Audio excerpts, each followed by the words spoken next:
Protecting your mental health does a lot to protect your own security posture online as well, because it prevents you from oversharing information that you felt you should have kept to yourself.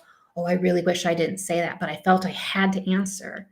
And instead, just put a timer on it, 5 minutes, 5 hours, come back tomorrow, set a reminder to look at it tomorrow and see if you still want to say something.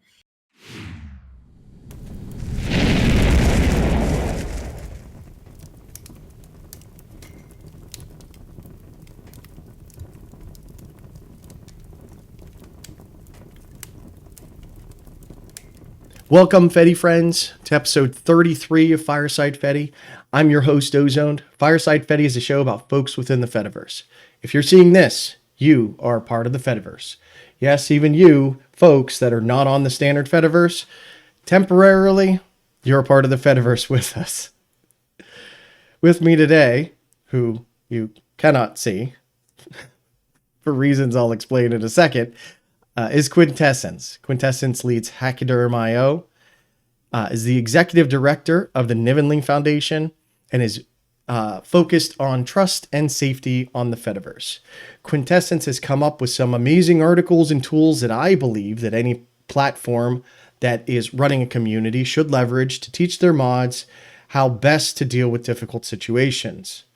Quintessence also has been limited to words no longer than 2 syllables in the past, which we definitely won't stick to, but it's a fun story. At least I like it. And finally, Quintessence is one of my new favorite people. So buckle in. It's going to be a long episode. The reason Quintessence is not here is because, of course, I forgot to hit record at the beginning of the video. So I'm doing this introduction and then we'll hop into the video. Thank you very much. Have a good show. See you on the other side. So Q just told us how they got here and we did the introduction. I'll fix this. I won't, but anyway. We'll try. AV in 2025 and 2024. Right, especially in a new machine. Trying to just get in there. So you had a very circuitous past. IT, but you're also not a linguist, but you... So let's talk about, I want to talk about the 2 syllable thing. You're restricted by your brother to only use 2 syllables. Are we allowed to talk about that? So in my younger years, as anyone who's had siblings understands, sometimes siblings don't appreciate things that other humans might appreciate. Yeah. And my siblings got annoyed with me and my use of words. And my research into words and my understanding of language use. And as it happens, I did spend time on a 2-syllable limit because they were sick of me using words. And as they rapidly discovered, and as anyone who's ever tried to do a systems test can attest to, the second I was given a criteria, it immediately did not help. Because I just used different words that were 2 syllables. Malicious compliance. I mean, it didn't. Baby me did not intend for it to be malicious. I was just like, this sounds like a challenge. Right? Did you carry a thesaurus or a dictionary with you everywhere you went? I did not need to, which was actually worse, I think. I did have access regularly to an unabridged dictionary, both at school and in the local library. And I did read it mostly to understand root words. It was very helpful to being unintentionally maliciously compliant. Yeah. So what did you spend time as a kid looking up these words? So I liked learning words and understanding speech in general. So like young me definitely understood and read about etymology a lot, just in general. Read took out, you can't really take out encyclopedia books from a library. You can, sit in the little reading area, but like I read about it on the topic. And it wasn't until I was given a criteria that I had a focus. And I was like, ooh, it sounds like I need to acquire some new words. So I did on purpose. The other words I had were not on purpose. They were words that I had just accrued over time. And then, and then I made it a point to try and find specific words so I could still express myself to the degree that I wished within the parameters given. So, So it didn't help. okay. And I, again, because I forgot to hit record. So Yeah. Quintessence has a background in databases, IT, obviously is very well spoken, which then you end up taking over your Hackaderm. you end up taking over Hackader, right? Yeah. And it's very interesting how these things kind of fit together, because what is social media if not communication? Mm-hmm. That is And correct. you've been doing it for a long time. Not only have you been doing it for a long time, you have gotten pushback on your forms of communication and Sure. have had to adapt and understand that not everyone appreciates those levels. So I think Sure. you were the perfect person to take this over. Oh, thank you. Like that goes hand in hand. You know how to speak to people in many different ways. Sure. You never your use of language was never intended to make others feel dumb, No. which I'm guessing that's part of, and I don't know you, I don't know your brother really, but that seems to go hand in hand with, like, you're using big words I don't understand. I feel silly for that, so I want you to, restrict yourself. Yep. I mean, I'm going to say yep, but also there's a certain amount of siblingness Oh that goes yeah. into it, Yeah. Yeah. right? And we'll just say that the fact that I was still able to use words that were equally frustrating, that were within the bounds given, didn't decrease anybody's frustration, right? Um, but also, like, when you talk the way I do, you do speak like an encyclopedia, right? I've especially when writing things down, I try to be very clear, but conciseness is a Yep. learned skill, not a natural Yes. one. Yes. So I definitely will overtype. Uh, And if I don't pace myself and take the time to write a shorter letter, I will overtype. And that can also be overwhelming genuinely without the siblingness, right? You don't want to yeah. just get a long email that maybe did genuinely not need to be that long. But you want to be as specific as possible because you don't want misunderstanding, right? It is so easy on the internet to misconstrue tone of voice, Yeah. misconstrue intent. Therefore, you attempt to be concise and then can be misinterpreted as, I'm not dumb. Of course, I know what you're talking about. But it's important because if someone says, go get that over there, like, there's a million things over there. Go get what? It is important to Right. be concise. Would you say that your I don't call it struggle, your challenge that was given to you, your desire to express yourself as concisely as possible led you to create the documentation that you have for Hacky Hmm. for moderation? You would wish that to be the case so we could have a nice segue. I'm going to say no, but I'm going No. to accept your segue all the same. So, really, when writing documentation, it comes from knowing your audience. So, I guess in that way, early features of my development, encyclopedic term, would have driven forward that, because you need to understand, who's the documentation for? Is it for us? Is it for who? Who's it for? Right. Right. And so know who you're writing it for matters. If I had my first day picking up Pachyderm, which was November of 2022, just started spinning out documentation, and I did spin out some light documentation, so there was something there, it wouldn't have been helpful, because documentation for people who are trying to just make use of the social media so that they can live and post their memes or whatever they're trying to do is very different from the technical documentation of the tool that is internal and developed for the mod teams to understand how things work in the software, right? Mm-hmm. People who are using the software, they know what a post is. Most social media is not new as a concept anymore. Posts are not new as a concept anymore. Liking Right. and boosting, these are all known knowns. So they don't really, if it was much earlier in social media's history, would I have needed to document all of these? Maybe, genuinely, because people would have been using it and not knowing what it was. But at this point, the only, I shouldn't say only, the main driver for the documentation is what do people need?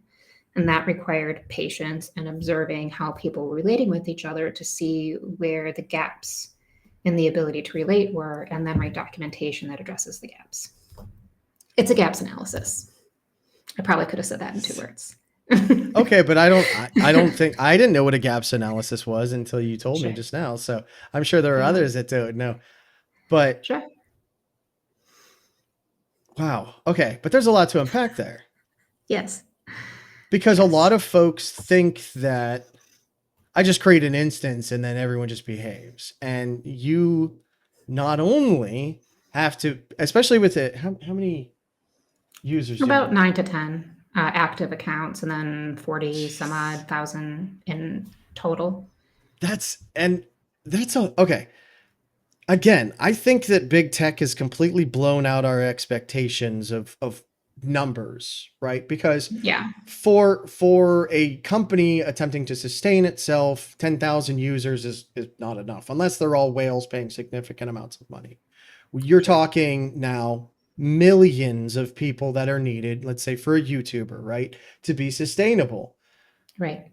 But if you take 40,000 people and put them in a football stadium or put them in a concert hall, that's a lot A of lot of people. people.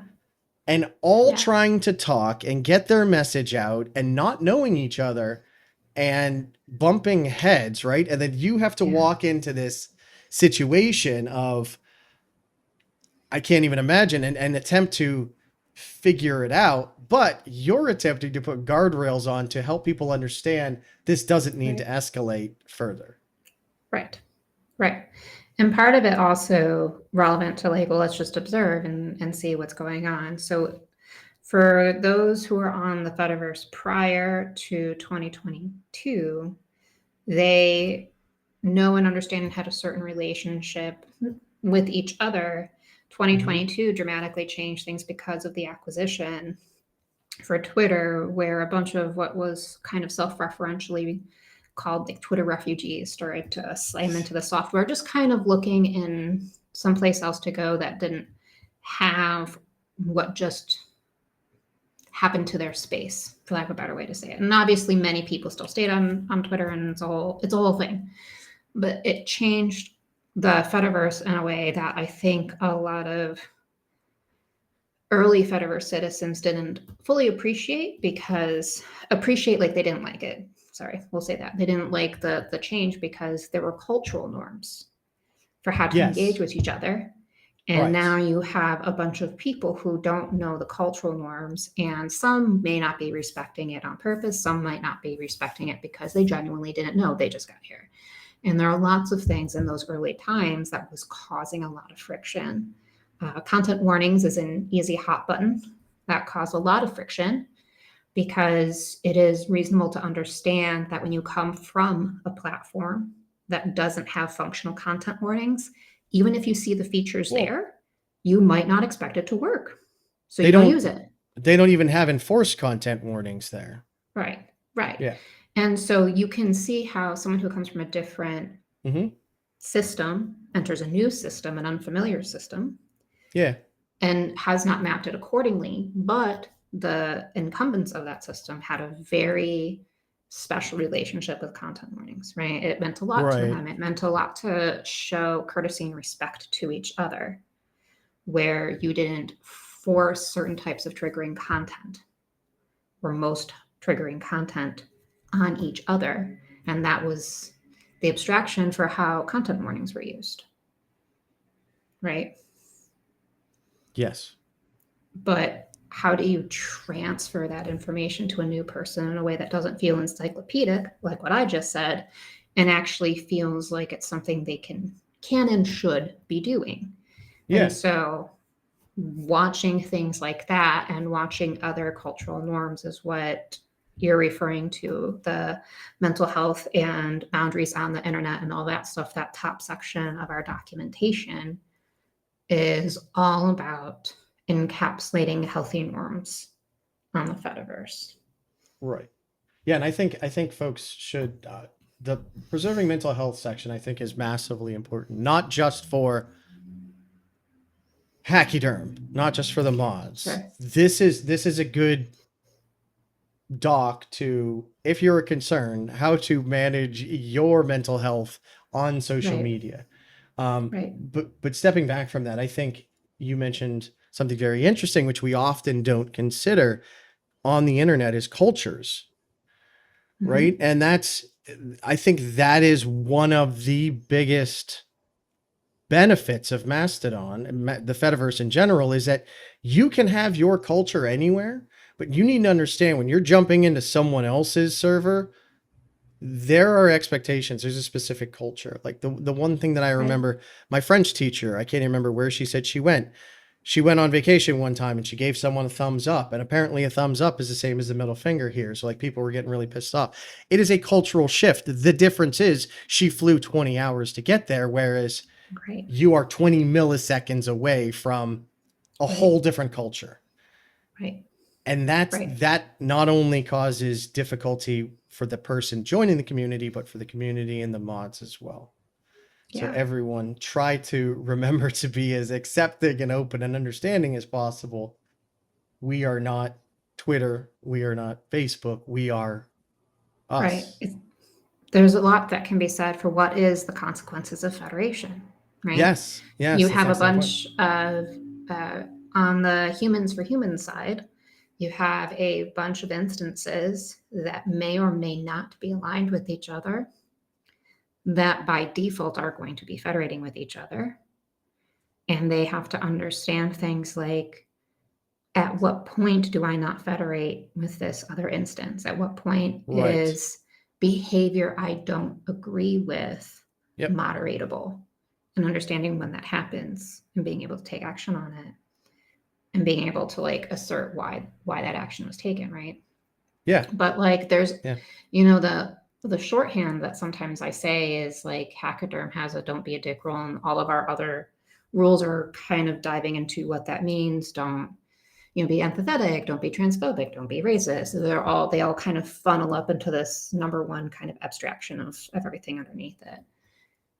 And it's also very, you can enforce the specific criteria, like no transphobia, no racism on other people, but enforcing something as broad and not concrete as don't be a dick on the internet is, it's not enough. That's the other You're reason why there's a right. bunch Yes. of supporting We, documentation. By itself, it can't stand. It's good shorthand to tell a human how to yes. not behave. It is not a good explainer in I any way. I remember distinctly going in, this is IRC days, so I'm talking like the 90s, where I went into a room that was marked debate me, and Oh. like a guy and I were just talking back and forth. Like he saw things one way, I saw things another, and it went on for a good 10-15 minutes. And finally Mhm. someone is like, "Why are you two arguing?" We're like, both of us were like, we're debating each other. That's literally Right. what the room is about. So I'm one of those like, don't be a dick, but that Mhm. is not enough, especially when dealing with 10,000 people. So when someone comes into Hachyderm, or let's just say any instance, Yeah. how do you think it is best for you who has been in that community to approach that person to help them get used to this whole new thing that looks the same but is inherently massively different on a cultural Hmm. perspective? One of the reasons that I harp a lot about mental health on the Fediverse, and I focus on a lot, including this question, is because when you are having a conversation like we are, what I would do matters a lot. But when you're talking Yes. about an instance, the culture of the instance matters. So, what I would do is try my best to foster a culture of tolerance in the sense of being able to understand when someone is new and respond with understanding to that situation when they don't adhere to a cultural norm, not in a harmful way. They just don't know something. They didn't know to use Right. this or that or the other. And there's a way to say, oh, hey, did you know that we don't do that here? Right? We don't do that here.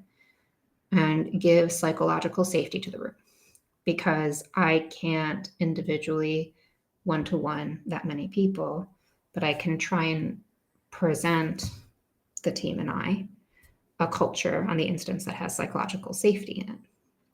And that means someone should be able, at least on the instance, consequences of federation, on the instance, be able to ask a question, do something incorrectly, and have a recoverable path back to community, right? But Yes. people Okay. can't gift psychological safety if they themselves do not feel psychologically safe. So it is like a go all the way down the stack problem. Take care of yourself before you can take care of anyone else.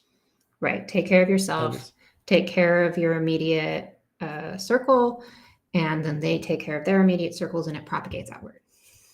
okay. Yeah. That's Yeah. and you have a lot of, again, very good documentation on moderation and mental health, and it's impressive.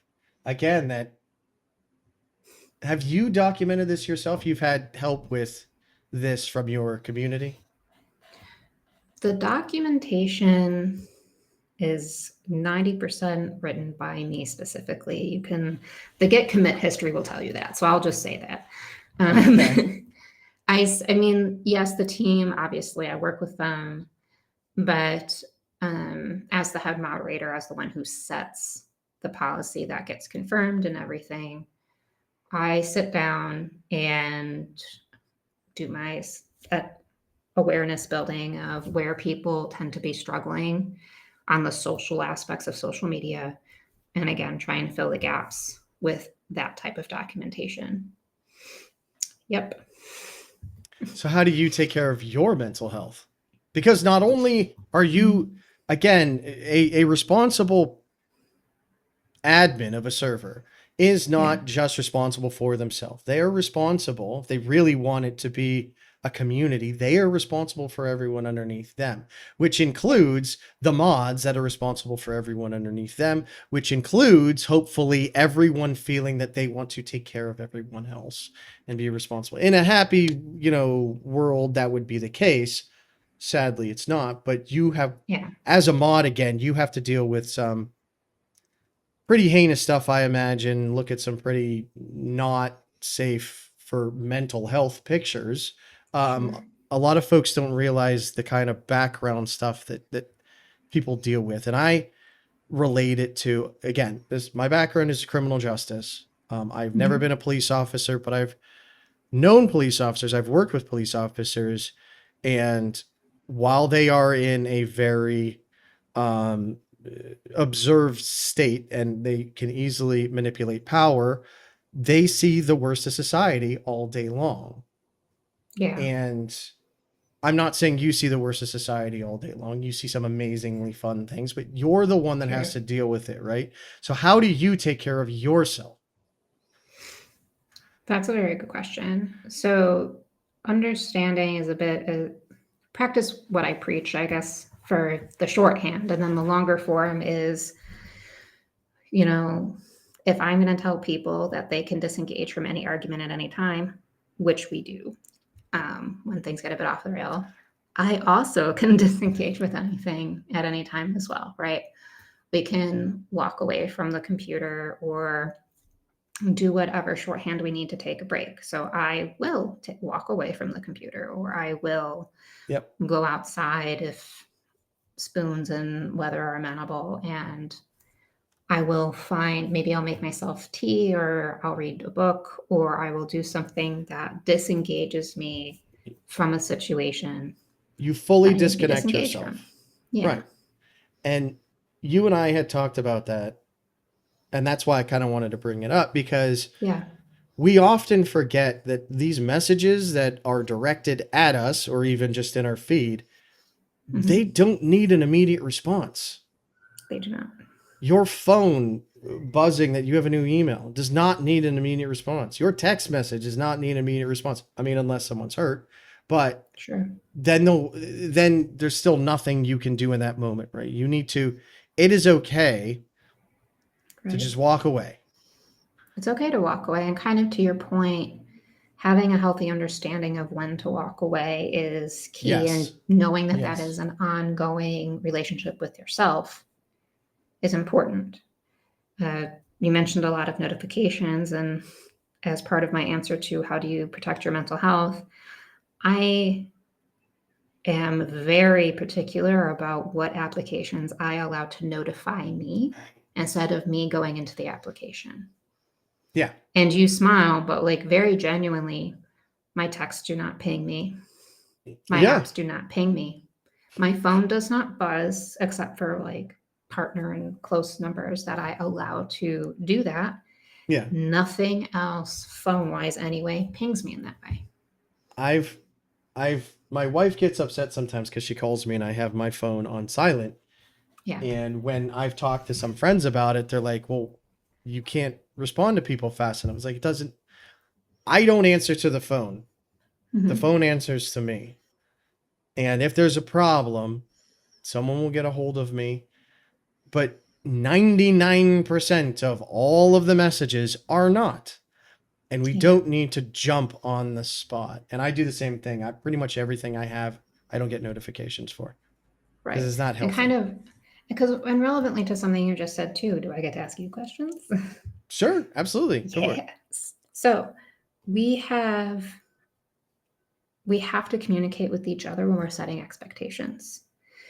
Yes. So if our phone is off when our partner expects it to be on, it is actually reasonable for them to be upset that it was off. They didn't know it was Yes. going to be off. Yes. Do they know, or does your partner know? You can make this as specific or not as you want. Uh, do the people in your life who need to reach you with urgency know how to do that when default comms are off?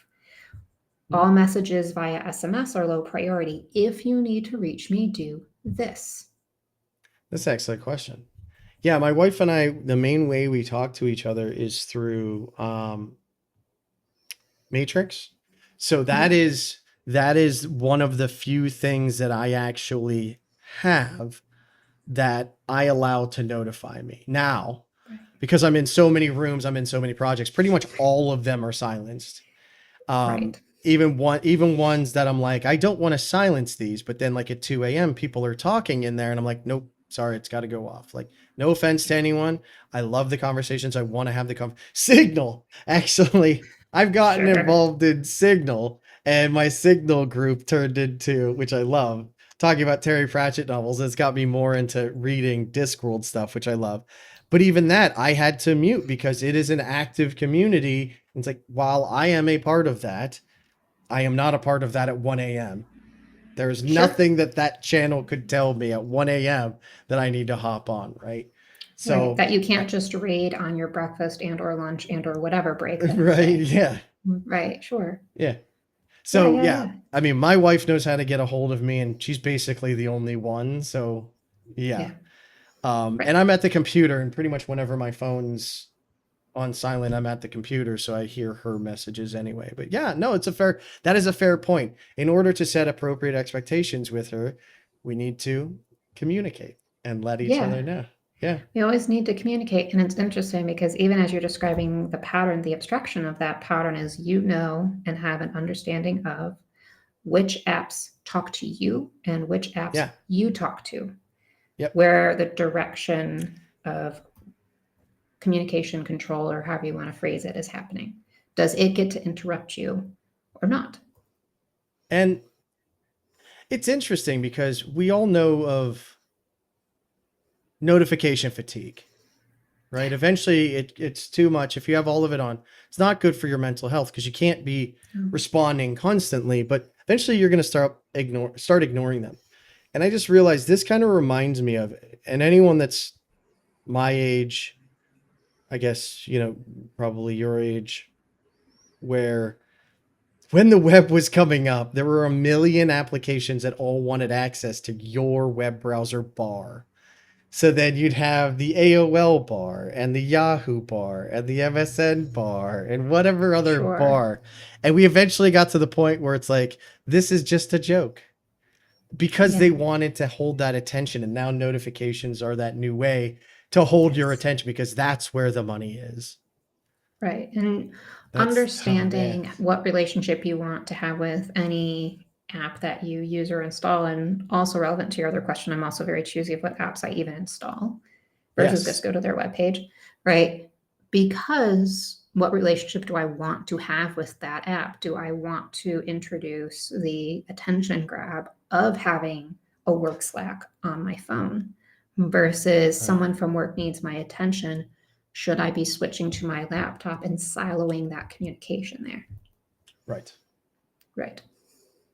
And with something like Hachyderm, though, Mm-hmm. you there might be instances where someone needs to immediately jump in, which that's Sure. why you have moderators. But you also Yes. have, and another segue coming because I love segues, Mm, community collaboration. yeah. Do you want to talk about that? Because I Do you love, want to scope the question at all? I mean, there's a well, lot of technologists and open source contributors on Hackathon, so right. You have basically basically, again, a expectation from your users. There's a yeah, problem, talk about it. And you yeah, have, how we do that, how we collaborate together as that, right? yeah. You at one point you talked to me about like having a specific end user like notification portal. No, what was it? No, You had something with your community members, didn't you? That didn't really take off. Or I thinking of someone else. I think I you might talked be to too thinking of many something people. else. No, no, no. You might be thinking of someone else. Like we do have community collaboration, and we can be pinged via our admin account and some other ways. We don't have anything. I don't think that our users don't use. Partly because earlier on I tried to observe where our users tended to go and set up streams of communication where those were. So we have email because that makes sense. We have an admin Yes. account because that makes sense. And we have GitHub issues because there's a bunch of technologists on our instance. And Right. then people are just kind of encouraged to go where it makes sense. If you have a very high urgency report to send us that you can't send through the report feature for whatever reason, there's some limitations there that happens often, but you don't want to make it public for any number of reasons, you use email. All right, just send it to our email. That's Mm-hmm. still actionable. We're not going to not action it because it's in the quote unquote wrong spot, right? But if you want to correct a spelling issue on the documentation, or if you want to introduce a rule that has community discussion in it, or something where you're using GitHub the way GitHub's designed to work, Use GitHub. discussion, pull request, etc., use GitHub, right? Right. Right. Okay. Yeah. How many mods do you have currently that help you handle this? We Or have a hand. we we have a few teams on Hackathon, and we do get very I get very protective of how to figure out who they are. So yeah, don't yeah. I'll answer the question like this: there's a security team, there's a moderation team, and there's an infrastructure team, Wow. and there's multiple humans on each one. Okay. So yeah, you guys, Hackaderm is set up to run. It is not Yeah. just Quintessence in her No. closet housing a server. Like you No. take it very We seriously to did the migrate out of the basement, lol. But you're right. We take it very seriously. You can't run an instance on one person's opinions. You do need to load that balance, visibility, and also every time we're training new moderators. Since I'm the head moderator, I also spend a lot of time in their onboarding process, sitting with them in hour intervals because moderation is taxing on the mind, basically showing them via the report queue how people use their accounts, how the accounts talk, basically. How people talk on the internet, how bots talk on the internet, right? And this is becoming an increasingly interesting skill because of the whole, because of no reason in particular. No, it's funny because I got my first instance with a bot where someone followed me, and on Fireside Fedi, my account, I follow everyone. And I've Right. had some issues with that, but Sure. I am set with it, and I've made changes on my end to make sure it's not a problem. But when I followed a specific account, they immediately said, "Oh, thank you so much for following me. I appreciate it. I'm new here." Yada yada yada. And I was like, "Oh, okay." So I'm talking. I think I'm talking to them. And then I go Yeah. on my own personal account because the Fireside Fedi, I want to keep it like I don't mind having conversations. But if we're gonna talk one on one, excuse me, I'd rather flip over to my other one. So flip over to my other one, follow that person, got the exact same message. It's like, huh, that's interesting. So I did a little bit of back and forth with him and like almost exactly the same messages. And then I boosted out like, yeah, this is uh reported Yeah. the account and I warned people like I could be wrong, but Right. and that's I think again, I'm very verbose overly. No, it's Typical. okay. But kind I of think relevant to what something you just said, we can all be wrong. That's why it's so important that the mod exactly. tools are reversible. And Yes. we try to be very transparent about that part. Like there are some And things that are it's easier or harder to be transparent about, but the fact that mod decisions are reversible. So if you appeal them and you just say, "Hey, I think you made a mistake," the reverse button is super easy. That is and super easy to do. I love the way that you said that is one person's opinion can be wrong. Right. Again, this yes, you have your culture inside of Hackhyderm. There are expectations. But everyone coming into Hackhyderm is still going to bring their own culture. Right. Um, there are some words in English that in the United States are seen as very offensive, whereas in the UK and Australia, they're seen as very friendly. And I can't imagine what words you could possibly I mean. don't know. But that having those opinions, having those experiences, not one person can do that. And I love that you not only look at mods as just a resource to help me manage the instance, but to Yeah. check yourself, Yeah. right? And that's Yeah. important to a good community of folks from all over. Right. And you need to have, I'm going to say need with an asterisk because every community has different needs. But one of the things that you should consider having, depending on your needs, is a variety of backgrounds. A variety. Yes. We have a variety of backgrounds, but the more backgrounds you have, the better. Being able to distribute your mod team also helps because sometimes users are like, "Why did this take?" I'm going to say so long with scare quotes. So long really depends. So long to who and right. Right. When I you have volunteer run orgs, so long is significantly longer than paid orgs because paid orgs, you pay staff to follow the sun or have alerts set up or right. kind of what have you. And in volunteer orgs, you still do your best to do all of those things, but the resource allocation is smaller significantly. Oh yeah, and like if someone just like in volunteer works, people can just disappear one day. Right. And they can't Right. they don't have to ask you to go on vacation. They don't have to justify anything. That's why I think a lot of the big tech companies, I'm going to call out Reddit specifically because Sure. the entire thing is built on volunteers Right. and then are mistreating those people and don't understand why there's so much pushback. Like you have to treat your volunteers with respect as Right. well because your volunteers then have their own community. You have an internal doc for your mods to train your mods, you said? We have docs that we work on to help with training, and then we do one-on-one training and all that stuff. Yeah, yeah, And that's again, your people like to say that a lot of a lot of tools, a lot of open platforms are not serious. They can't last. And you Hmm. are setting all of these docs and all of this culture that you are setting up is to transcend you, Yep. right?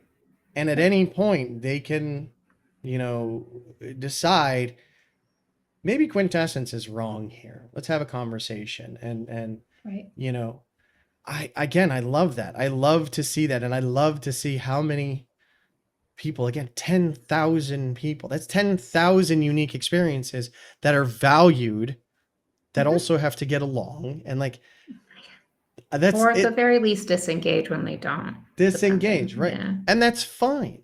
There's nothing. I have friends that we will never agree on certain Hmm. topics, and they are topics that, like, to me and them matter. Yeah. But you have to weigh, is the friendship worth more than that one thing, right? And I think, again, a lot of people have this idea that, oh, if you're not with me, you're against me 100%. And that's not how humans work. You're going to have a very boring life if you think everyone should agree with you always and forever. And again, that's why I love the Fediverse. I've learned so much about all the different cultures, and we can get Yeah. along. We can, and I'm also gonna asterisk, and because I think it's important to recognize when we, how do I want to express this thought? Their short form social media, early Twitter era short character account did encourage a certain amount of hot taking. And Mm-hmm. that fueled some types of interactions on the internet that sometimes have contributed to how people still communicate, even though they have longer character counts now. And the other thing to remember is I think a lot of people feel very scared and powerless. Yes, I And I can. think we're more likely to see people who feel like they need to do something. Yeah, And so it feels like you're not doing what you feel you should or shouldn't be doing if you have the ability to reach over there and have you see someone who has said something we're maybe in. even genuinely like inappropriate, they reach over there and you call them out, right? Right. And so like as with everything, it is true and it has limitations and everything, where it is both true that we can do more to come together as people and true to recognize when we should not, and having a Yeah. flexible relationship with this duality. Yeah. Yeah. That's again, as you said, we feel so powerless Yeah. that when we see something we disagree with, especially on a foundational level, we Yeah. are inclined to try to, it's not necessarily prove someone wrong, but like help them see that their side is wrong. But those are all opinions, and we have to remember that those are all opinions. Or if you feel like you have to stand up for a marginalized group, right? Right. There, it's such a tricky thing. It I gets think the tricky hot faster takes, than it gets tricky very quickly, right? and it's interesting because you have to understand that there are people out there that literally just do it because they want attention. Yeah. And by responding to that, especially something that is Yeah. very much a hot button topic, by responding to that, you're actually giving them what they want. Yes. You and I talked about this because I love this, and Yes, we I always did. remember there was, and you have your own way to say this, but I'm going to say it my way. Right. Is there was a movie, TV movie with Martin Short and Helena Bonham Carter, and I can't remember who actually played Merlin, and it was about Okay. Merlin. And at the end of the movie, they're fighting the evil Queen Mab, or the evil Queen Mab. She wasn't a queen in the normal sense; she was like a magical queen, but evil Queen Mab, and they're at her door. They've won essentially, and like you expect them to have the killing blow, and Merlin says the best thing we can do is just forget you, and they all just turn around and walk away, and that Sure. has always stuck with me and is the source of a lot of people's power. Sure. Also, I'm enjoying watching your relationship with anonymization and OPSEC. Sorry. You you didn't identify the movie and then you did by saying Merlin and Mab. Well, and that's, I mean, it was yeah. Sure. No, it's just, I don't mean to tease. I do mean to tease a little bit, but it is because we also had a conversation about what identifying means. Yes. Yeah. Identifying means I'm not going to say the title of this movie, but describe all the main characters by name. Well, and that was more of a mind slip. It definitely I wasn't on know. purpose. I meant to get to it's the movie Merlin, but then I just kept going. My brain, my mouth takes over and doesn't allow my brain to think sometimes to put correct order of things. But that's what a lot of folks want. And if we just walk away and don't engage, you don't have to be the defender of everything you disagree with. Like, it's okay. It's just a thought thrown out to the ether. It is not directed at you oftentimes, and you don't have to have a response to everything. Again, walk away. It's okay to take a step outside. This is the Fediverse. We don't need to keep you connected 24/7. It is a way to meet new people, learn new things, get news. Yeah, I, right. Like there are ways of and interacting with everything and also protecting our mental health and also very, very relevantly and tying in some of the earlier things we said about how we have to understand what relationship we're having with what conversation, with what human, with what anything. right. When we how do I want to express this thought? When we want to engage with someone who's behaving harmfully, let's just pick an example. They're engaging harmfully, we want to call them out for it. Yes. Do we know what we want to get out of that? And do we know when it hurts us more than it contributes to the whole? Right? Because sometimes there's a strategy to speaking to the room, and sometimes you're engaging with a bot that will have a programmatic input to respond to everything you say. It will talk to you to death and it will not get tired by definition, right? Yeah. And it's becoming increasingly difficult to know when that's happening, right? So there's a strategy to speaking to the room to say this and point out that this is not okay, and to say why it's not okay or to call attention to it or whatever. Yep. But do we know to what degree we have gone past calling attention to it that we're now hurting ourselves and no one's even seeing the Yeah. conversation? And at what point would you want someone to have a mod step in? If there was someone that came in Right. and, you know, I've let's say I've been on Hacky for a number of years and I kind of Sure. understand, or even if I'm new and it's like, well, I don't think that's okay. Sure. Do you say, immediately get a mod and ask them how to feel? Maybe again, because these are cultural things. Right. And I'm going to guess Hacky is not for everyone. I would assume not everyone is different, right? Not Right. everyone wants a specific culture that we have, and that's okay. Not everyone, even though we're not limiting the instance to technologists, we obviously have more than a couple, and not everyone wants to deal with that either. And that's okay, right? The power of the Fediverse is that you can have an account on an instance who has either, if you're doing a professional social media account versus a personal social media account, what culture you Yeah. want to have. And you can even have two accounts on different instances for different reasons. And that's what we want, right? We need to not forget that that's what we Yeah. want. We need to help, protect and steward our communities and be recognizing that other communities exist and that is what we want. Right.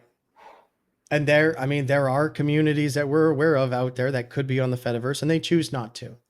Correct. I'm not going to join those specific communities, but that is their right. That is their culture to take this and do what they please with it. And I think Right. again, this is one of the difficulties and the strengths of the Fediverse, where Correct. people think that they're getting on Twitter and everyone's just there. Yeah. And that's not how it is. Your local community actually does matter. They have local Yeah. expectations. So, it brings up that whole, oh, well, if everyone's on Mastodon social, is it a problem or not? Yes and no.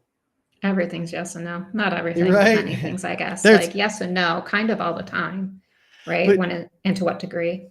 I'll defend Facebook and Twitter here to essentially state that, and I've said this before, their job is impossible.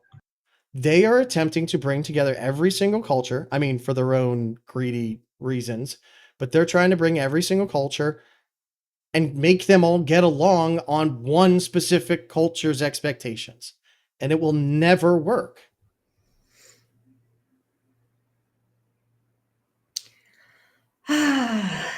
There's so much to unpack there. Please There's some load. tell me Well, I mean, tell no, me there where are I'm load. wrong. So there are load-bearing assumptions, right? It is Okay. true in the abstract that you cannot serve everyone everywhere all at once. All the time. Yep. At all times, to borrow a Yep. little bit from the movie. You cannot, as it turns out, be everyone everywhere all at once. Yep. This is true. And it is also true that we can always do better than we did yesterday. Yep. I agree with And that. 100%. so when we say things like, oh, we don't want to just make tooling. And for technologists or people in the tech industry, there is sometimes a drive to over-engineer because What? it's your job or your hobby and it's what you do. So that's how you're going to approach a problem, right? But it's also true that if the tools are insufficient, we should make more. Right? So it's true that you can't solve every problem with tooling, and it's true that you can build more tooling to solve a problem. And then when we get into things like centralized services, which is why I said there are load-bearing assumptions, our volunteer experience on the Fediverse helps us understand and bridge a knowledge gap for moderation experience, where we're more of us today than yesterday, for any given today and yesterday, know more about moderating tools. Okay. Right? Yes. We know more about what happens in moderation, and therefore we are increasingly in a position to say, okay, moderation is in fact hard, and hard to solve problems are hard. Yes. And it is also true that when you have larger budgets, larger resources, when you can pay for engineering teams, there are things that you can do to bridge gaps.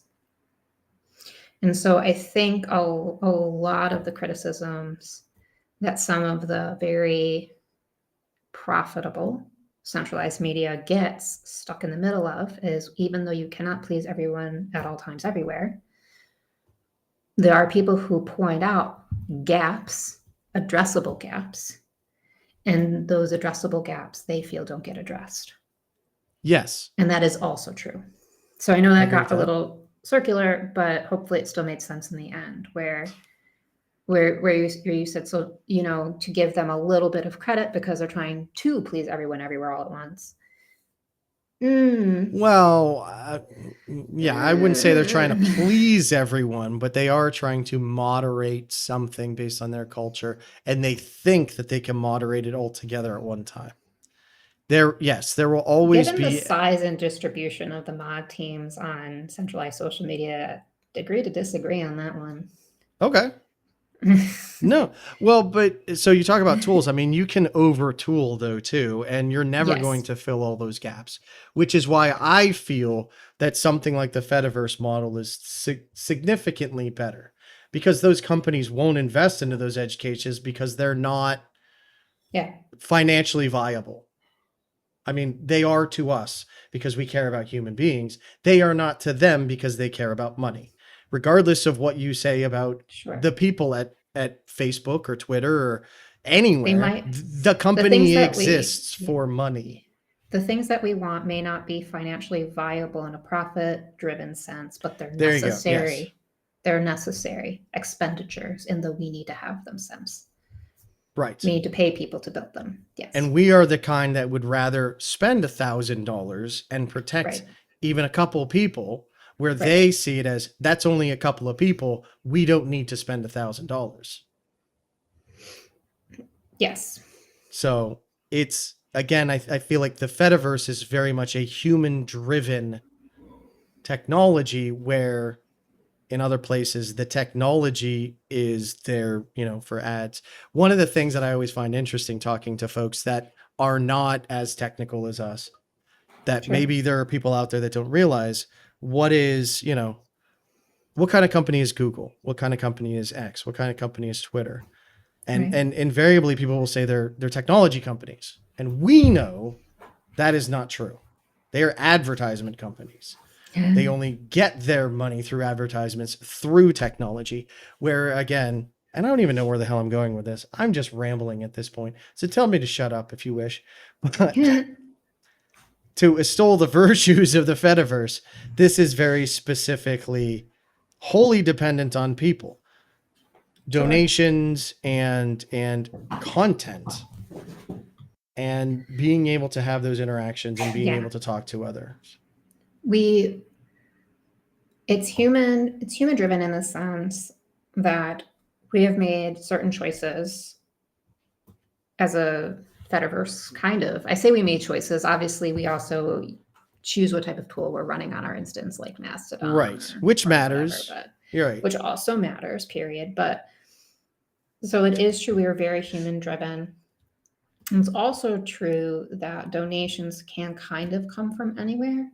So you have big, like NLNet's a great, easy example for Right. foundations that That put is fair. money Yeah. behind people or orgs that are doing certain types of activity that they scope, and the way that grants work. I'll just cut myself short there instead of rabbit holing on it, right? So we have people who are willing to fundraise and spend the money on the necessary developments, Right. right?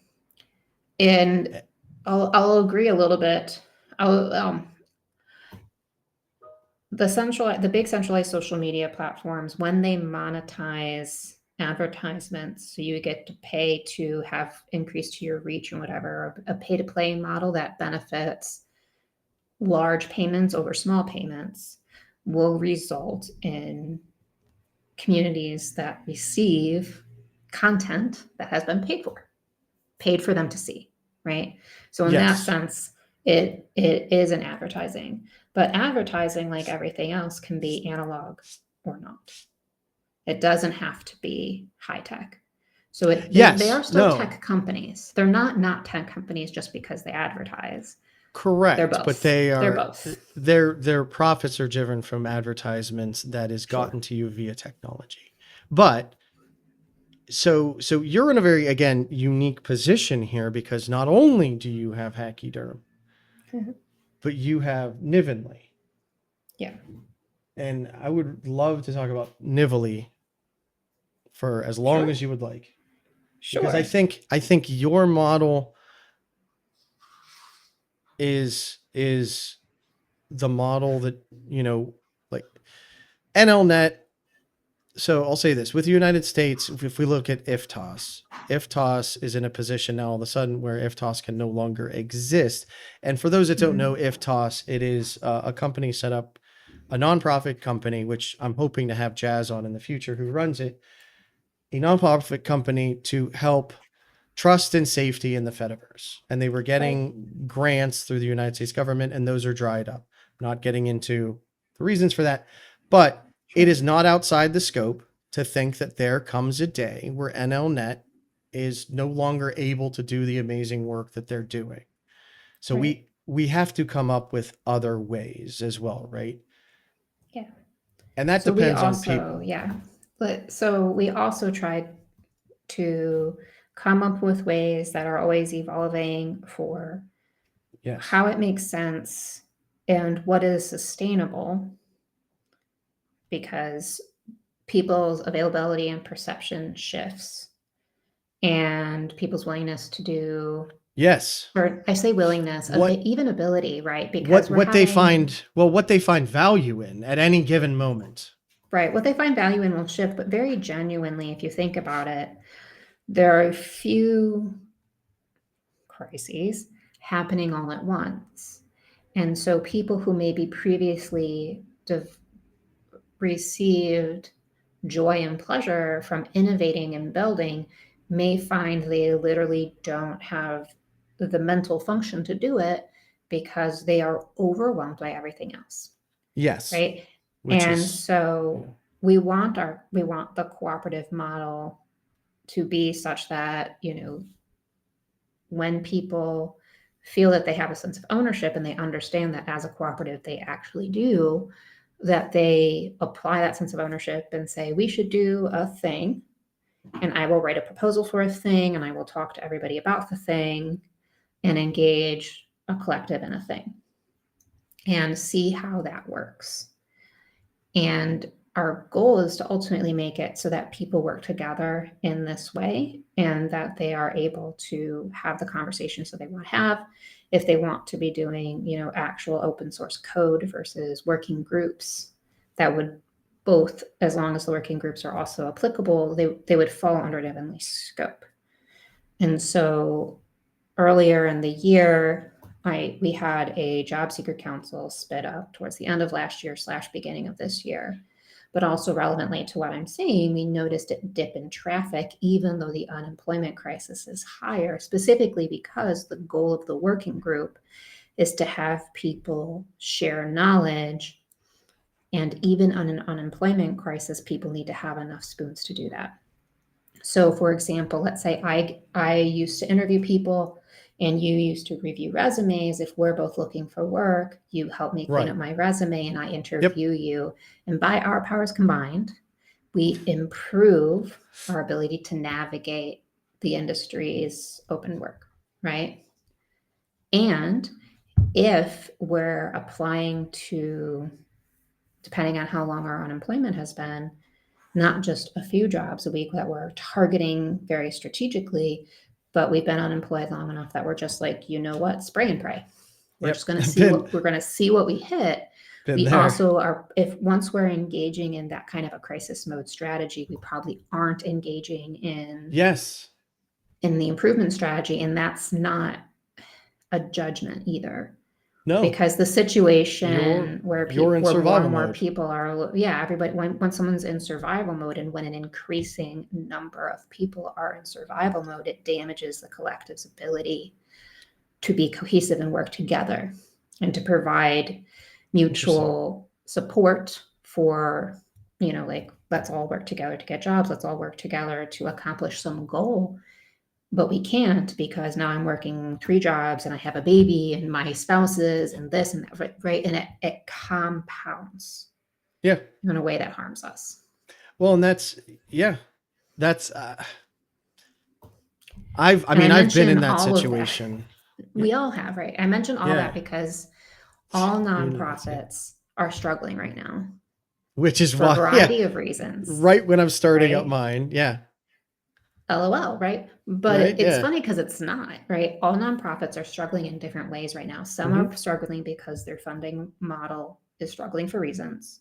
Mm-hmm. And some are struggling because their volunteer model is struggling for reasons. Some are hit by both at the same time, right? There are other, depending on your structure, there are other ways that nonprofits are getting hit in different Yeah. ways. But most of it can be kind of attributed to when you have, when we make metaphors like fighting a battle on multiple fronts, when you have multiple crises, Yeah. a single resource pool of a single person is now split 3, 4, 5 ways. Right. And they may genuinely need to split 4 or 5 ways, even Right. if they literally cannot, by definition, split 4 or 5 ways. No, and that's, I mean, that's why I said that they don't value like a donation. And that's not to say they don't value it, but in the moment, priority is food Yeah, or a $5 donation. And it literally comes down to that sometimes. And right. we always have to be mindful of Right. that. You know, I'm concerned of the whole entitlement of donations Oh, interesting. Interesting choice. in Tell me that, more. like, so on Twitch, it's a great Yeah. example where Okay. there are people that are like, well, I didn't get X number of subs, so I'm leaving. Okay. Uh, Subs are a donation. It is a form of donation. Yep. And I would tell anyone that wants to spin up an instance, think very carefully about it. You have to be financially stable. If it's open to many people, you need like tons of Yeah. docs laying out who you are, what you want. Because at the end of the day, we've seen it time and time again where a big instance, because they no longer have those ways to hand off, right? If Yeah. something happened to you, I'm sure you have a level of custody, a chain of custody where someone can take over. Right. And by having those instances close, it kind of damages all of us. It damages Yes. the Fediverse. It shows the haters this is why it can never work. And they don't think that Twitter can ever shut down. They don't think that Facebook can ever shut down. It can. It's gone down. Um, But how do you but tie that into what you expressed initially about entitlement and donations? so the idea of the instance feeling they are entitled to be there, that you are entitled to pay them. I If see. if you have an expectation that I am running this service and you should pay, do not bank on donations because there will be some day where it's there and someday it's not. Right? Right. Again, like you're saying with the way that the economy is, which I saw Right. someone earlier say like the economy is not a thing. We made it up. Like what So it I see is what you're a saying. it is a Like barometer of the economy. But it's a as barometer. So basically what you're talking about is um as people become more and more put under pressure from right. the crisis meter going Yes. upward, Yes. we see instances that rely on donations to keep their servers on, and all of us do, Right. that as those donation drops at a certain point, it'll drop below sustainability. Is that what Yes. you're saying? Okay. Yes, essentially. Sure. And I'm Yeah. not saying like in our instances, I'm not saying like the Twitch entitlement, well, I'm not streaming because you're not here. But if Okay. you're feeling pressure, other people are as well. And like I think this comes back to nivenly and a Yeah. co-op and like we still haven't figured out how to make this monetarily successful. Yeah, and the reason I was mentioning about nivenly the way that I was very genuinely is to help people understand that we can work together as a collective, and Yeah. nivenly members can and have and do work together as a collective. And it's also hard because as they mutually support each other, and there are lots of ways to do mutual support, not just working groups, but even just, hey, do we want to have a game night where some of us anyway just scream at the void and play Mario Kart for a minute? Like there are lots of ways to provide mutual support in that sort of environment to help free up the spoons to do other things that we can then use to help each other. And being a cooperative does have the direct impact of let's do a cooperative thing. Somebody writes a proposal, let's call a meeting, let's do a thing. But it also has the indirect thing that now you know humans that maybe you wouldn't have known otherwise. Yes. And there's a lot of, I'm going to say passive, but I don't like the word, benefits that happen just from existing with each other, right? Mm-hmm. It's what conferences refer to as like the water The cooler water trap, cooler. Yep. right? And when there were in-person conferences versus pandemic fully virtual conferences versus hybrid versus in person again, you can see how some humans really need to be in person. Some humans don't or cannot for a variety of reasons. And one of the things that we get to learn as we come together is how do we foster those in person and virtual relationships so that we can Yes. improve connection, because that's what we want to do. We want to improve connections so that we can collaborate and work together towards common goals. Yeah. Yeah. But again, and it comes down to when you're under pressure, you need to be mindful that there are people out there that want to help.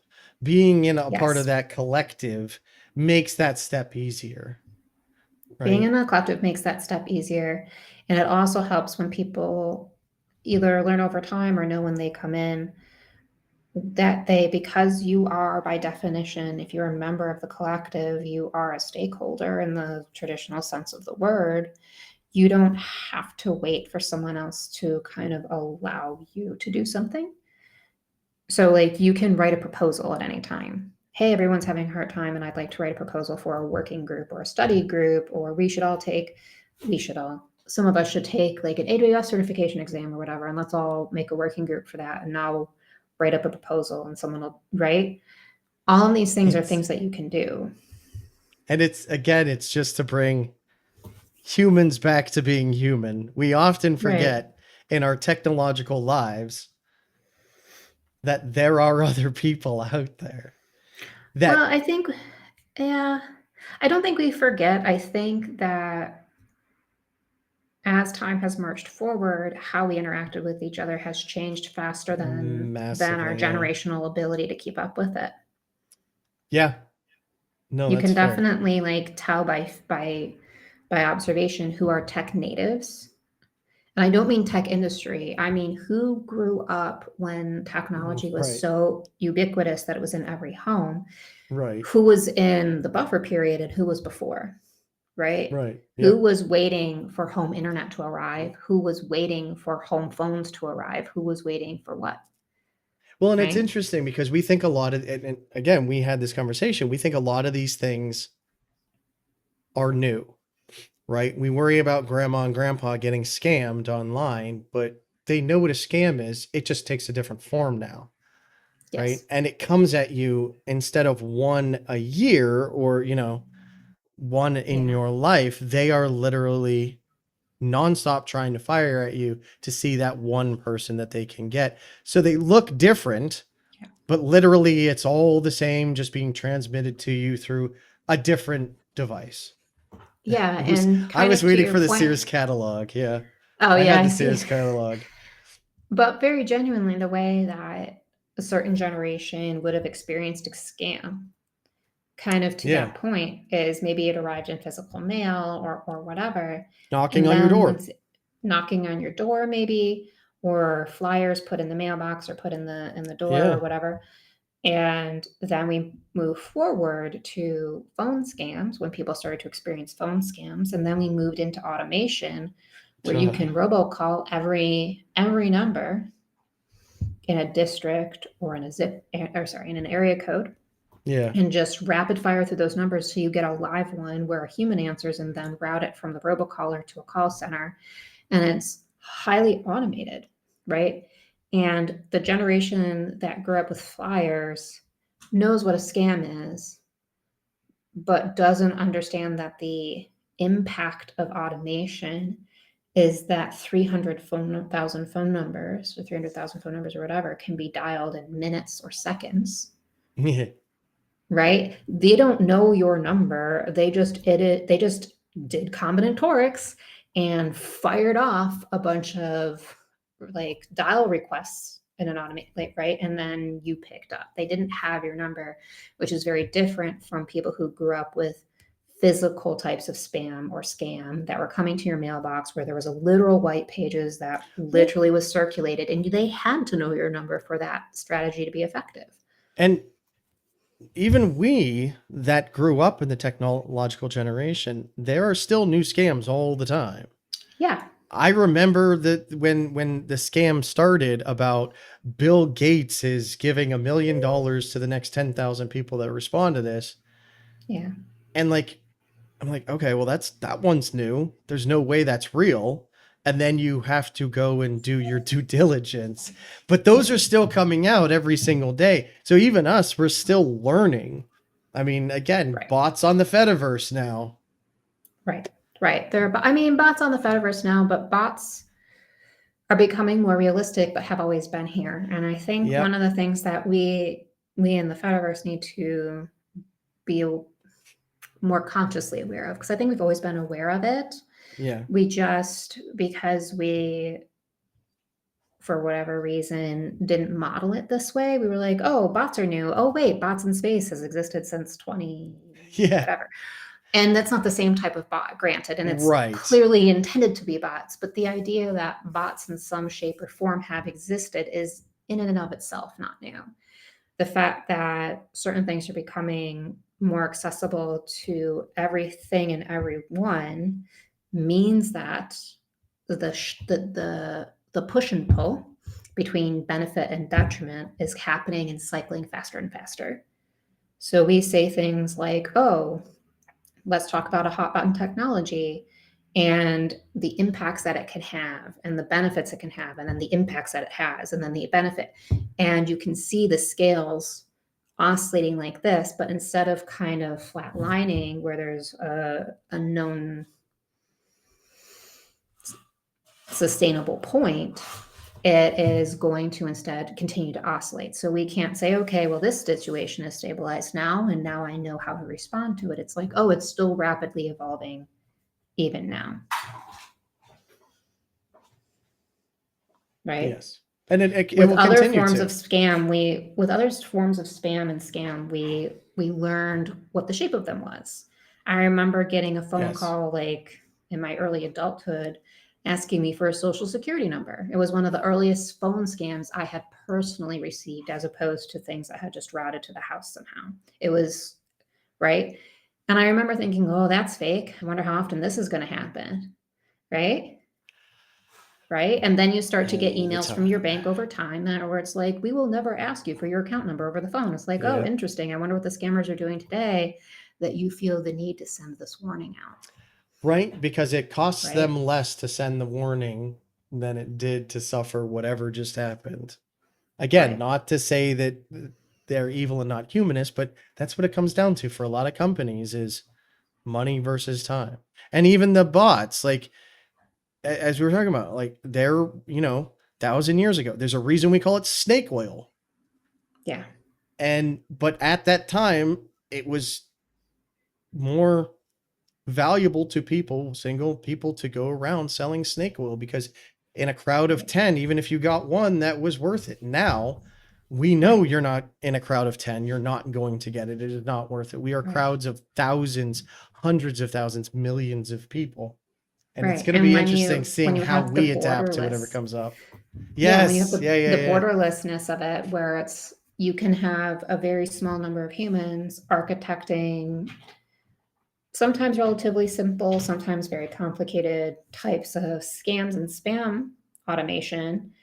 You send it out, but you're not targeting 10 people or 100 people. You're just blasting out to everything that has a receiving address. And even Yes. if your Yep. failure rate is 99.9, what's 1.01% of 100 million? That's Right? and that's again. So I was talking to you. I was reading Cory Doctorow's "How to Destroy Surveillance Capitalisms," and it's interesting how we look at those kinds of numbers, because let's say you have 1 in 1 million, right? But then you say, well, my tool can filter out is 99% accurate, right? So then you take 1 in 1 million, and 1% of a million isn't one. So now you have 10,000 people. Is that what it is? I think you have 10,000 people that are false hits. I don't even know Right. where I'm going with this. I think, I well, I feel think like what I'm we're just both, rambling, right?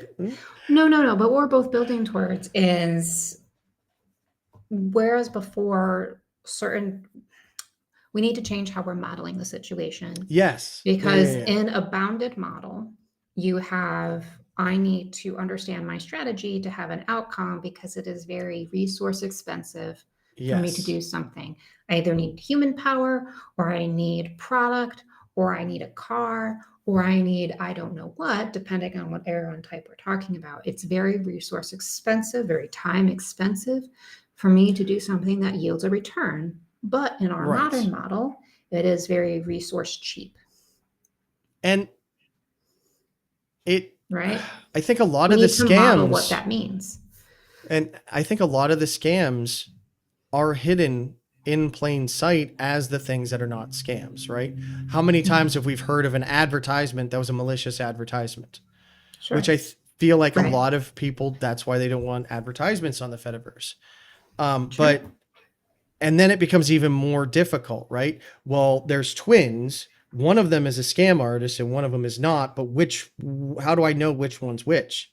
Mhm. Right? And it's an incredibly difficult thing that I don't think that we've really had to face yet on the Fediverse. Sure, there's some basic things, but because it is more person driven, Mhm. or maybe it's not financially viable yet that we've gotten hit with something like that. I don't know. I mean, we have, I wouldn't say we don't get hit by things like that, right? There are all sorts of well, spams and scams that go on at all times.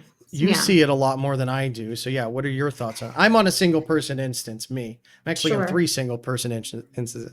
So like, Sure. yeah, what are your thoughts on that then? I mean, the types of spams and scams we see are mostly remote.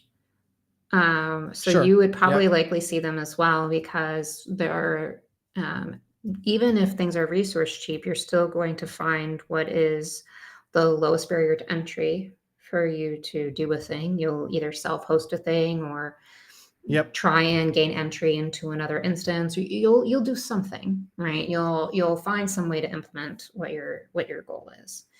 And so I caution us in the Fediverse because we view ourselves, I think, sometimes as smaller or less prone to the types of malintent Right. that arrives on big social media, on centralized social media, but we're not, right? And in fact, it's compounded because we have decentralized teams, which, if we're working together, means we have a bunch of different eyes on the problems.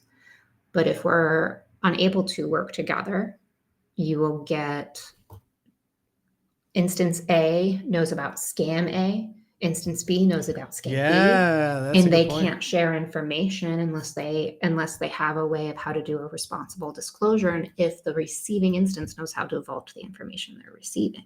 And That's fascinating. and also very genuinely, how do you disclose information and act on that information in a way that does not fuel the arms race? If instance A knows about scam A and instance B knows about scam B, and they know how to deploy a shield against each of their respective scams, and then they share that information. So now they're shielding against scams A and B. A and B now see themselves as ineffective and iterate, Right. right? Yes. Yeah. It Because there's no always one is an to arms receive race. right. There will be no one to Right. receive what they're trying to send out So we go to the and next stuff. thing. But like this is also yet another reason why we talk about mental health on the Fediverse, because one of the things on one of the pages you like so much is a little subsection about boundaries, maintaining your own and respecting the boundaries of others.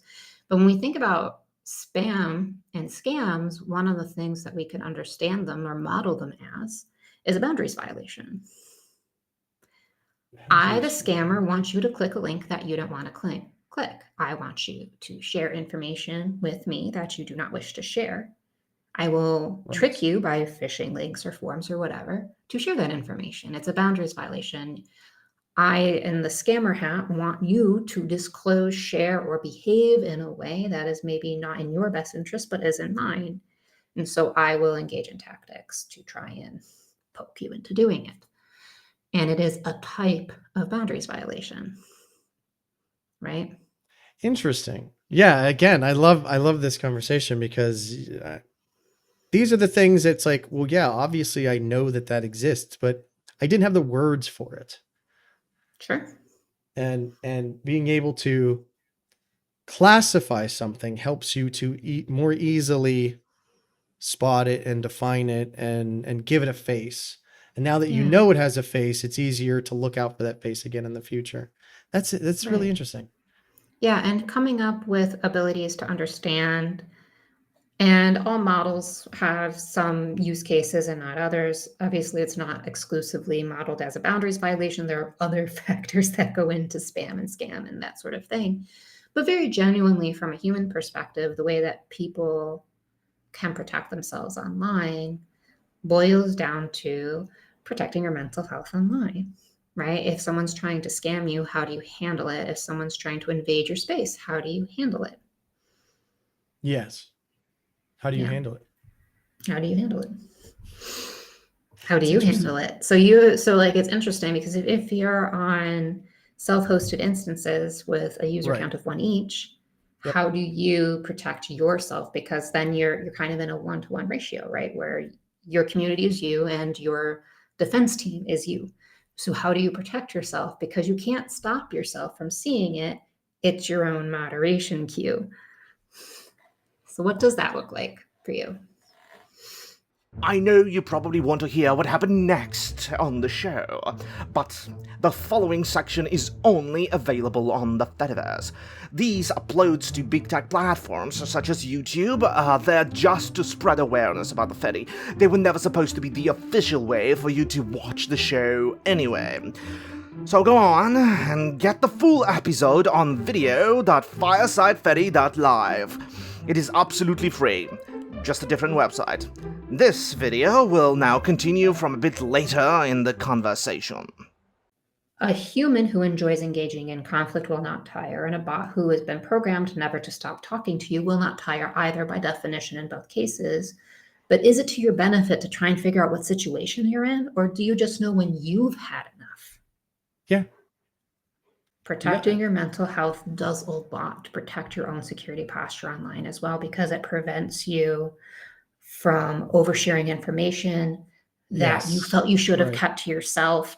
Oh, I really wish I didn't say that, but I felt I had to answer. And instead, just put a timer on it. 5 minutes, 5 hours, come back tomorrow, set a reminder to look at tomorrow and see if you still want to say something.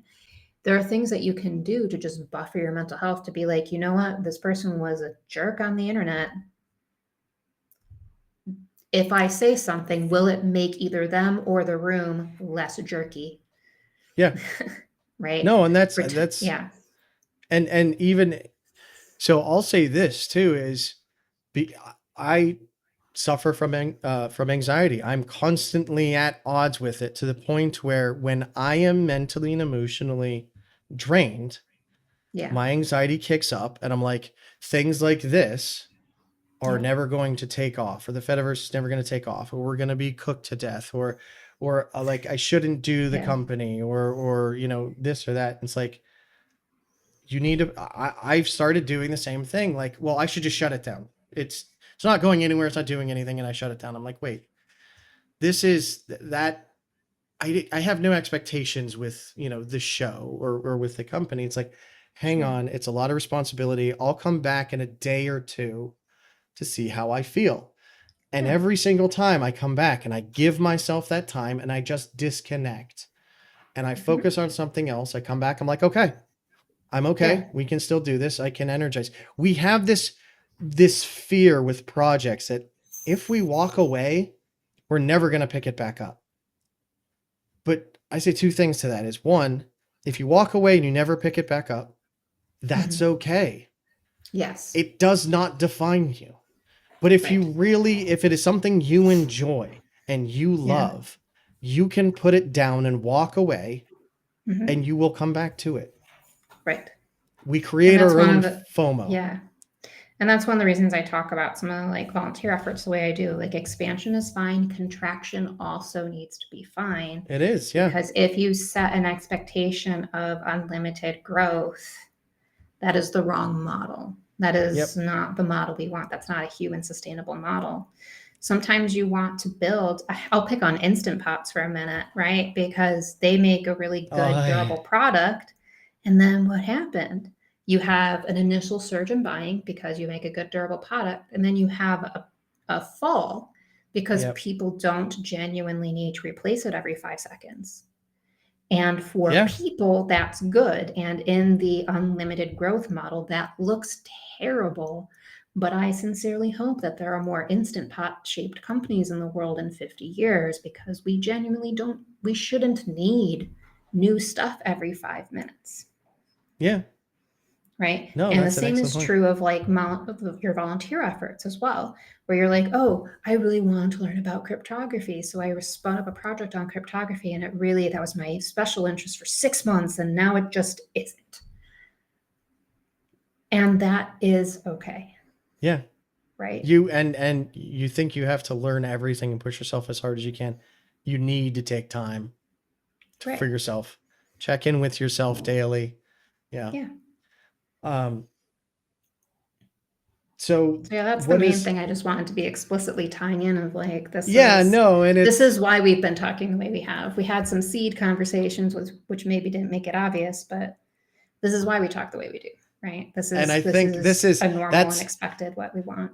No, and that's perfect, because that's one of those things where it's like, we know what we're talking about. Yeah.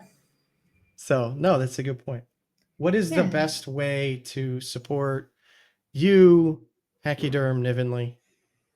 If you want to just support the instance, then either, any kind of donation. It doesn't have to be a financial. Maybe you're like, you know what, I'm an infrastructure person. I'd love to help augment the infrastructure team, right?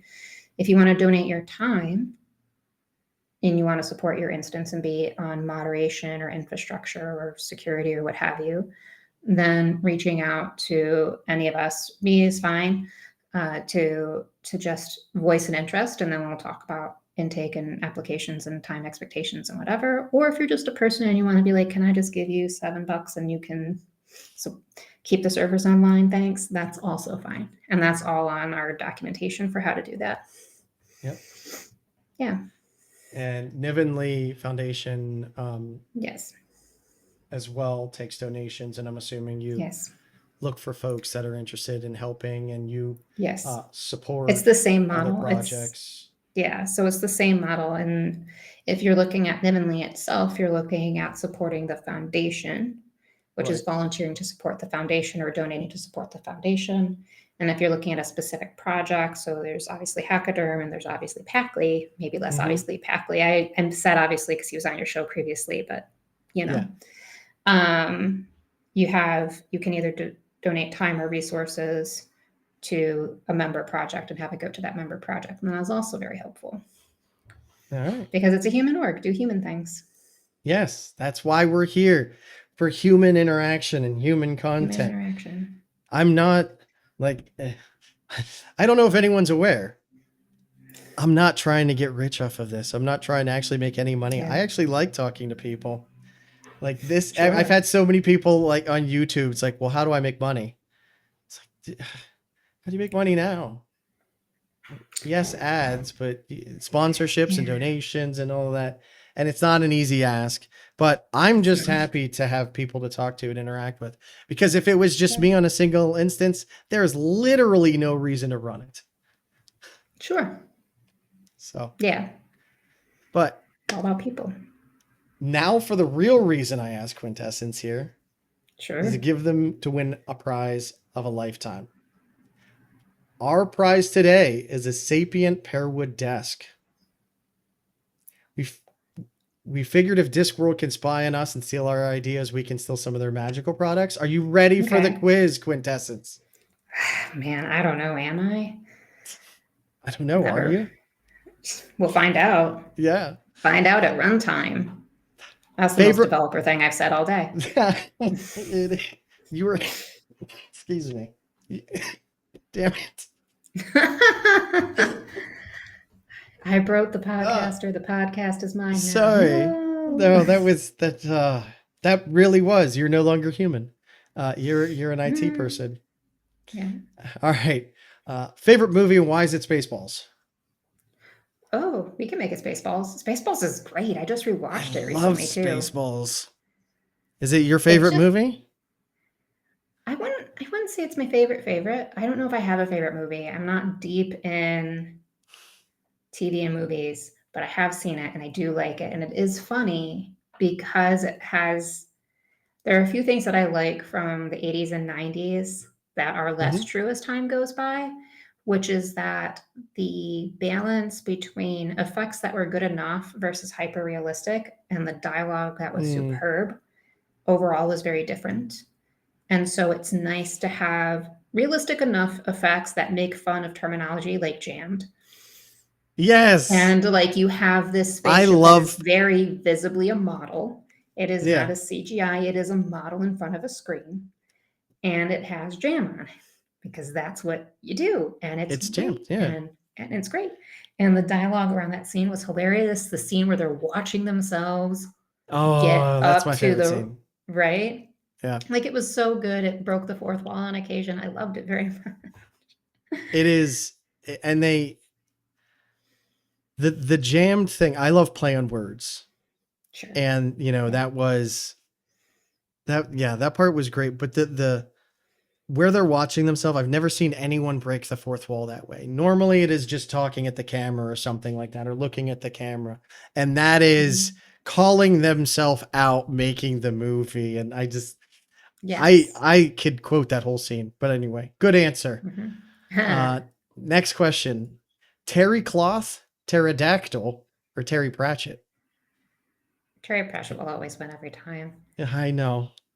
If you hadn't put Terry Pratchett in there, it might have been a little harder. I was gonna. How about, okay? So if it's pterodactyl, No. Terry Cloth. I already gave you an answer. One answer. Okay. No. I knew that would be the answer, and I couldn't think of anything else. Right. Mantis shrimp or mantis shrimp? One word or two word? Yeah, It's two words in the taxonomy. Mantis shrimp Sure. or mantis shrimp. So no matter which way you spin it, it's always two words, because even the species is two words. See, I love this. I love this. The species is two words, and if you're using a descriptor for an actual type of shrimp, it is also two words. But there's a mantis, praying mantis. Yep. There's a shrimp. Yep. And there's a mantis shrimp. Still two words in all scenarios. Whether you have a mantis and a shrimp, that's two words.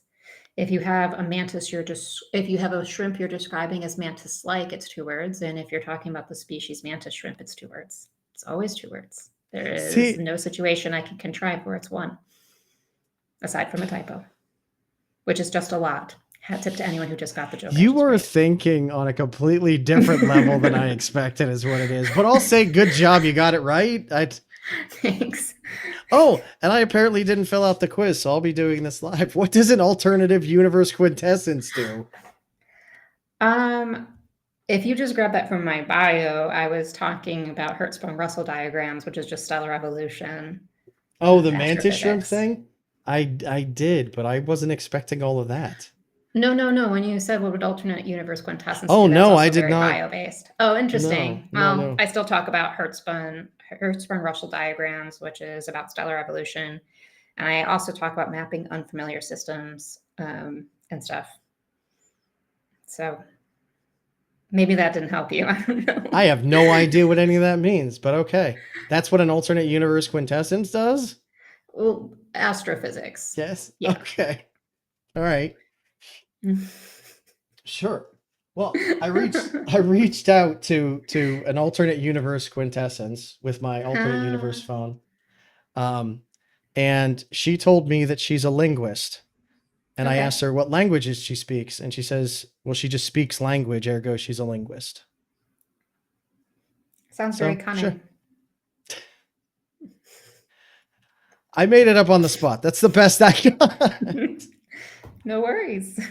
All right. Next one is peacock mantis shrimp, purple spot mantis shrimp, or Caribbean striped mantis shrimp. Don't ask me why I stuck with the mantis shrimp thing. I find them very fascinating. I mean, that might be why. They're great. So, I mean, it depends on what you're looking for in a mantis shrimp, right? So you have... What are you looking for in a mantis shrimp?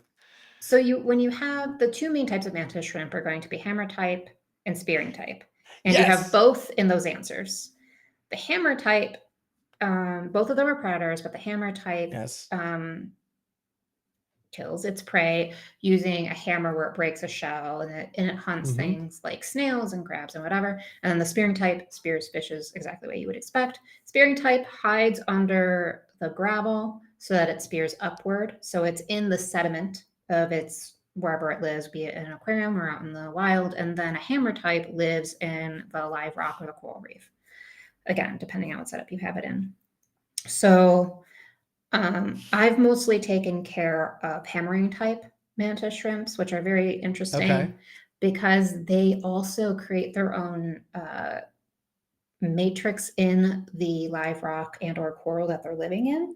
So they basically created a tunnel system. And like I would tell people when they would visit, I no longer have a setup to do this, but if you hear a popping sound that your brain is like, what the hell is that?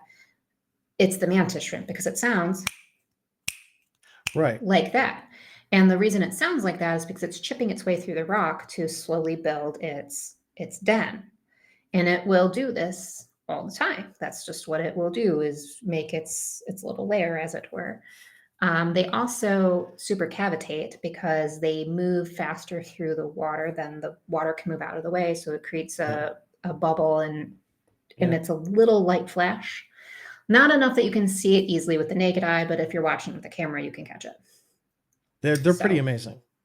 So of the mantis shrimp that you have supplied, peacock is the one that does all of those things. They're So also is that the one you would most, take? I guess. I mean, and also very genuinely, the peacock mantis shrimp is usually the most well-known because they're the largest and most colorful, hence the name. They are very pretty, yeah.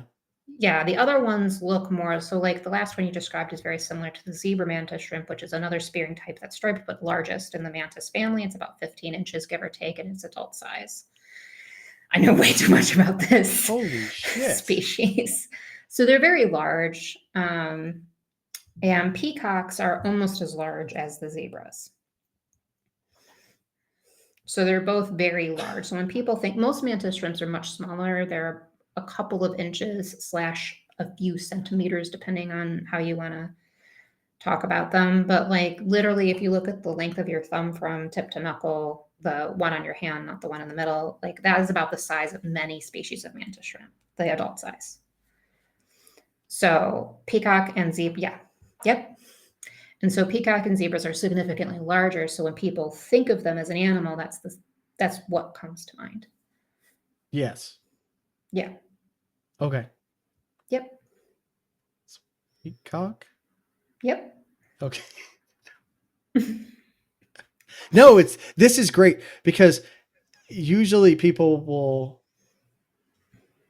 ask me for context and there's no context to any of these. And then they'll just say my own context. Right. Oh, jeez. And then but then people will say they'll just answer one and then I have to ask why. I did not have to ask why. That was good. Yeah, all right. Yeah. I just bad libs my way through the whole thing. Yeah, no, it's good. I mean, that's the whole show. So you're on point. And then as usual, the last question will be sent to you telepathically. So I'll send it to you telepathically and then I'll let you know it arrived, which you'll know, but for audio listeners, they'll know to expect it. And I love how I always have to justify this as if it makes any sense whatsoever, but I'm on it now, so I'm going to keep doing it. So once you get the question, take your time, think of an answer, and we'll go from there. You ready? Okay. Here it comes. Okay. And there's the question. So what's your answer? Okay. Take your time. It's a difficult question. I am very excited for this answer. I think one of the best ways that we can communicate with each other better is to look for how we speak to each other. And then when we choose to respond, we understand who we're talking with so that we can meet our, you asked me a question, right? So like meet our audience where it's at, right? Yeah. Yeah. Okay. I love that. Great. Yeah. That was an excellent answer. That was perfect. Spot on. Congratulations. You got every answer, either correct or incorrect. Good job. 100% success rate. There is no fail scenario. Yeah. Sure.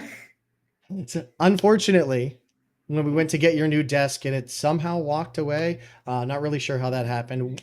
If and when we find your desk, we'll make sure to punish it accordingly. But that's all we have for today. Thank you so much. Don't punish the desk. I say I punish everyone. I've punished people in my community numerous times. They just don't realize it. No. Thank you so much to Quintessence for all you do. Thank you for joining me. Thank you for Hachyderm and the Nivenly Foundation and not sticking to 2-syllable words. Sure. Thank you to all the mods, admins out there. You, again, I've said it before, you guys by making these platforms available for people, that's what makes all of this work and makes all of this interesting and all of it unique.